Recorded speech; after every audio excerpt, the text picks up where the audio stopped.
നമ്മള് ഒരൊറ്റ വിളി വിളിച്ചിട്ടുള്ളൂ, ഹംസപ്പാക്ക നിങ്ങൾ ഇവിടെ വരുമോന്ന്. ഇതാ മുത്ത് ഇവിടെ എത്തിക്കണ്. ഭയങ്കര സന്തോഷം കേട്ടോ. ഹംസപ്പാക്ക മാത്രല്ല, അതാ ഇവരൊക്കെ നിങ്ങൾക്ക് പരിചയം ഉണ്ടാവും. ഹംസപ്പാക്കാന്റെ കൂടെ വീഡിയോയിൽ ഇങ്ങനെ നിൽക്കുന്നത്. പിന്നെ ബക്കറാക്ക പറയേണ്ട ആവശ്യമില്ല.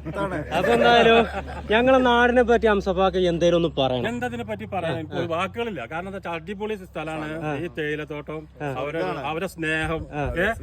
വന്നു നോക്കുമ്പോ സ്നേഹം കാണണം. അതാണ് ഭൂമിയില പറയും, എല്ലാരും പറയും ഞങ്ങളെ നാടിനെ പറ്റി പുറത്തുള്ളവർക്ക് പറഞ്ഞു കൊടുക്കും. നല്ല നാട്, നല്ല നാടൻ പ്രകൃതിയുടെ വരദാനം. ഓർക്ക് നമ്മുടെ നാടിന്റെ ചൊറുക്ക് കണ്ടിട്ട് പറയാൻ വരെ കിട്ടില്ല. പ്രകൃതിയുടെ തോന്നില്ല. തിരിച്ചു പോകണപ്പോ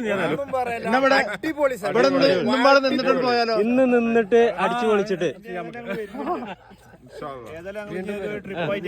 വരുന്നുണ്ട്. മൂന്നാർക്ക് പോകേണ്ട ആവശ്യമില്ല, നിങ്ങൾ ഇങ്ങോട്ട് വന്നാ മതി. വരുമ്പോ നമുക്ക് ഇവിടെ ഒന്ന് അടിച്ചു